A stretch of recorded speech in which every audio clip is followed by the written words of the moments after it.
Entonces, lo aprendemos también como escuela, pero también para apoyarnos y estar conversando, ¿no? Porque ustedes, si se fijan, es muy difícil como generar redes y más de vocerías de mujeres o disidencias migrantes. Por lo general, el movimiento se enuncia siempre desde los hombres, no tiene lecturas de género, no se habla de la violencia de género, entonces como que no aparecen realidades que nosotros sí tenemos que estar resolviendo y viendo de una manera más constante.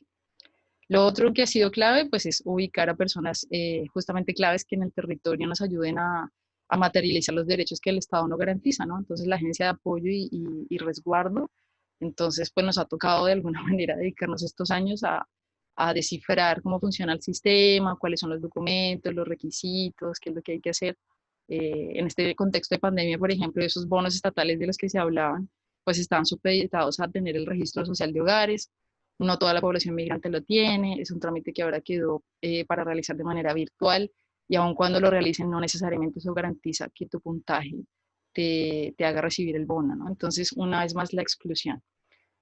Con la cuarentena total que ahora estamos viviendo, hay personas migrantes que están indocumentadas. Entonces, si bien se pueden sacar permisos solo teniendo rudo pasaporte, hay gente que no tiene ninguno de los dos documentos y volvemos a quedar expuestos a que en esos controles de identidad la policía eh, o las fuerzas militares, que volvemos a quedar a discreción de su forma de pensar. Entonces, lo que decía también Jennifer, volvemos a quedar expuestos a ese racismo, ¿no? De que no es lo mismo una corporalidad racializada. Entonces, esa es la situación que estamos viviendo y eso es lo que nos preocupa. Lo otro que creemos que es muy importante es reconocer que desde 2010 somos un territorio creyol hablante. Chile acepta recibir como refugiadas a personas haitianas después del terremoto, pero vieron ahora con todo lo que hablábamos cómo ha ido mutando esta figura, ¿no? Y además de eso, el proyecto de ley que ya están aprobando y que dan por hecho, dice que la información debe estar en inglés y en español, de base. Entonces no reconocen al creyol, llevamos 10 años coexistiendo y cohabitando eh, con el creyol, entonces es una omisión que es no menor. Dicen que a discreción se incluirán otros idiomas, pero es el nivel de invisibilización que hay, ¿no? Justamente ahora las nuevas medidas se tardaron en estar en creyol, entonces hay cosas que no resuelven y que nos toca de alguna forma también a las organizaciones buscar esa traducción, esa mediación intercultural que no es menor, que es harto trabajo. Eh, Así que de lo que hemos aprendido, pues les invitamos mucho a cuestionar el discurso de la nación, sobre qué se construye también, porque pues claro, nos borran, hay un proceso de aculturación que no solo vivimos las comunidades migrantes ni ancestrales u originarias, sino todos, ¿no? Como en este blanqueamiento justamente de mostrarnos como personas sin historia, como que no hay conexión, esto siempre ha pasado, la bandera está bien, no hay ningún problema, y ese es el tema, ¿no? Cuestionarlo. Entonces, hacia adentro siguen generando esta idea de nación, entre comillas, como de seguridad, y hacia afuera de la diferencia, ¿no? Nos siguen separando y siguen cultivando un odio entre oprimidos. Eso es lo que tenemos que ver y les invitamos también a tener más presente.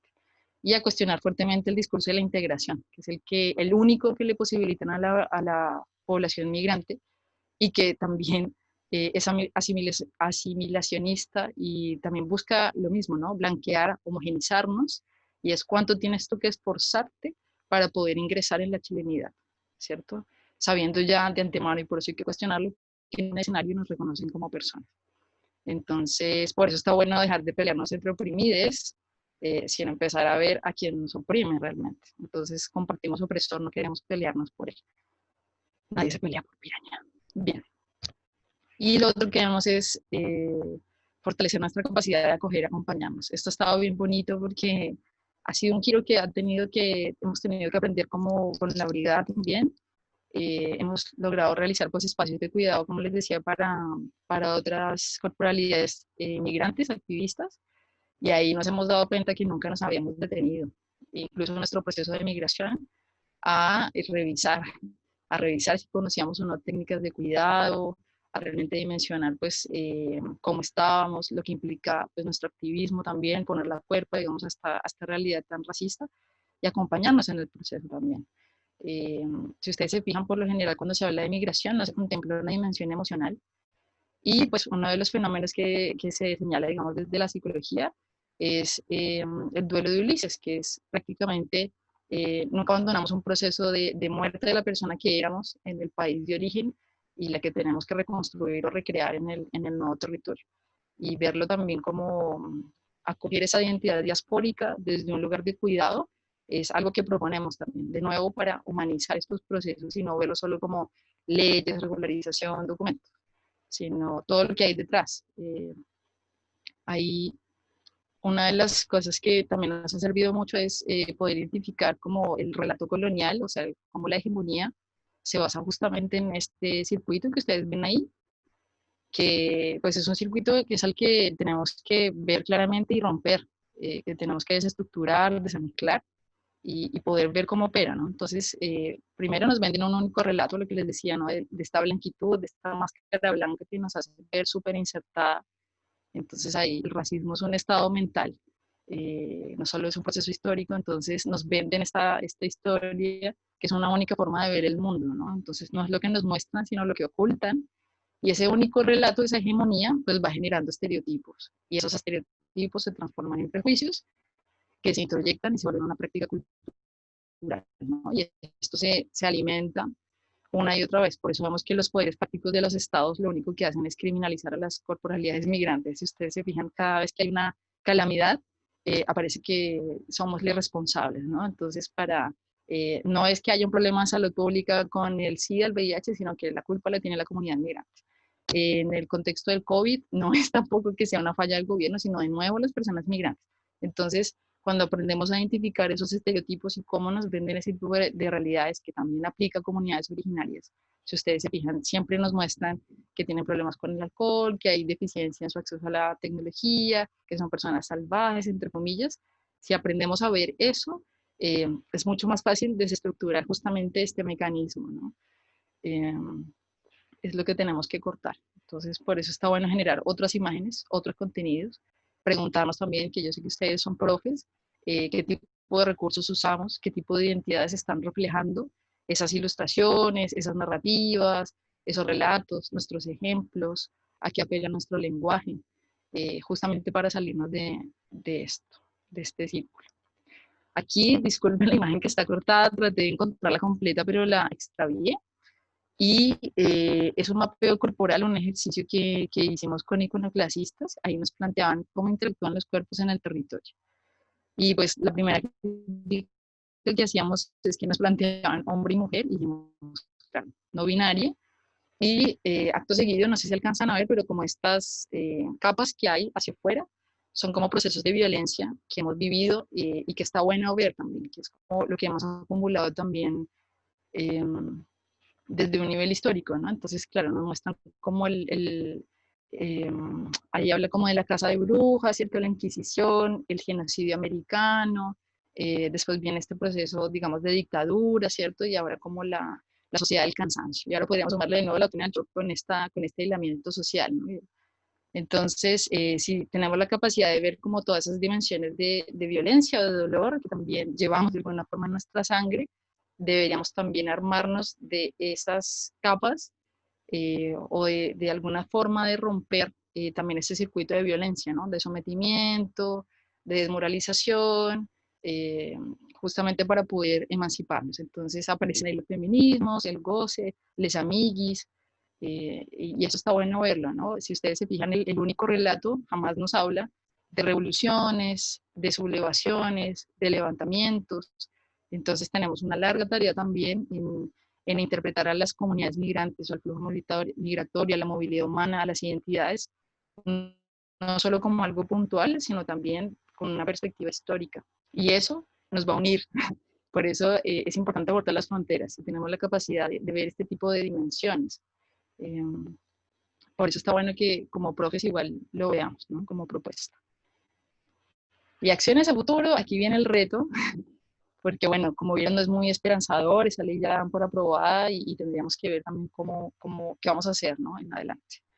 Lo que les podemos sugerir y que hemos encontrado es, claro, darse a la tarea de reconocer los patrones racistas pues, que hemos heredado, cuestionarlos. Ahí proponemos una descolonización a propósito del género, en todos los niveles de la vida, pues que es una larga tarea y que yo creo que pero yo creo que los feminismos, sobre todo antirracistas, nos han aportado mucho. Otra sugerencia, esto mismo que está pasando, amplificar voces, denuncias y estrategias, campañas de activismos migrantes y antirracistas, es clave. Si ustedes se fijan, una de las cosas que más promueve la opresión es la desinformación, no solo hacia las comunidades migrantes, sino en general. Entonces, cuando ni siquiera nos enteramos de lo que está pasando, es muy difícil pues, reaccionar.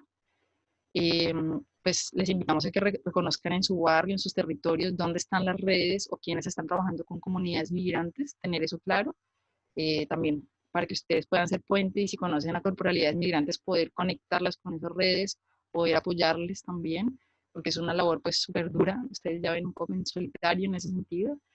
Y lo que les hablamos de crear, proponer contenidos antirracistas, también que ustedes se empapen más del tema, no necesariamente las corporalidades migrantes o racializadas somos las únicas que podemos hablar de racismo o que siempre tenemos que estar pedagogizando. Yo creo que es el lugar que suele pasar, ¿no? Con los oprimidos que tienen que explicar su opresión. Hay que tener cuidado con eso, hay bastante material, hay mucha investigación. Eh, Se han hecho muchas tesis también, hay harto trabajo avanzado. No es que no haya nada, hay buenos precedentes. Igual está bueno cuestionar porque casi siempre en el tema migrante invitan a María Emilia Tijoux, que es una persona igual que aporta y tiene una visión clara, pero también a veces nos preguntamos si ya, y si ella deja de estar, como a quién van a invitar también, con quién podemos seguir interlocutando para hablar de racismo en Chile. Y si tiene que ser una persona, no sé, académica también, ¿no? Validar también las experiencias. Eh, es urgente la regularización porque lo que decíamos, son cárceles invisibles. Hay una población que no está calculada, que no tiene papeles en Chile y no sabemos la cantidad de personas. Sabemos que muchas ingresan por pasos no habilitados y ahí la medida del Estado es que se autodenuncien y anclarlas a una firma obligatoria que hace que no se puedan mover y que tengan que esperar una resolución de deportación que no se sabe si se ha dado o no. Entonces, es otra realidad que tampoco se muestra y que sí ocurre, ¿no? Es muy parecida a las deportaciones masivas, ¿no? Que ocurren y ni siquiera hay tiempo para reaccionar, para generar un recurso de amparo, para activar redes jurídicas. Entonces, la regularización, claro, si apeláramos al Estado, es necesaria para que las personas que ya están en Chile tengan los documentos. Negarles el que sean personas no soluciona, no resuelve y sí la sigue condenando a estar en un nivel, pues, casi que de explotación asegurada y legal, ¿no? Que es lo más complejo. Y se cierra pues con esta pregunta, ¿qué podemos hacer si se llega a aprobar la ley? Y ahí están los puntos suspensivos y aquí estaría bonito ya abrir la charla también, qué les pasa a ustedes, cómo, qué preguntas les surgen y qué considerarían que podríamos hacer. Muchísimas gracias.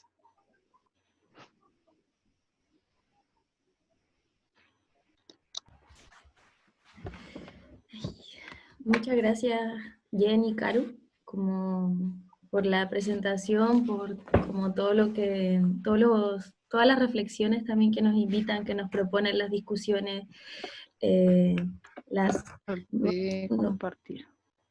las maneras, el encontrar maneras de continuar juntas, de continuar acuerpadas contra como todas, no sé, a mí no sé muy bien qué decir porque me pasa que quedé como súper afectada, implicada por experiencia personal también de venir de una migración en la cual todo lo que comentaban ustedes también lo viví, desde otros lugares obviamente porque son otras inscripciones quizás las que están en mi corporalidad, pero también desde ese lugar de estar pidiendo permiso todo el tiempo y del sentirse siempre fuera de lugar, del sentir siempre que no estás como en tu totalidad o completud, por así decirlo, como ser humano para acceder o pedir lo que tú harías en cualquier lugar porque eres una persona. Entonces, agradezco mucho como desde el lugar que lo están abordando, desde la perspectiva como tan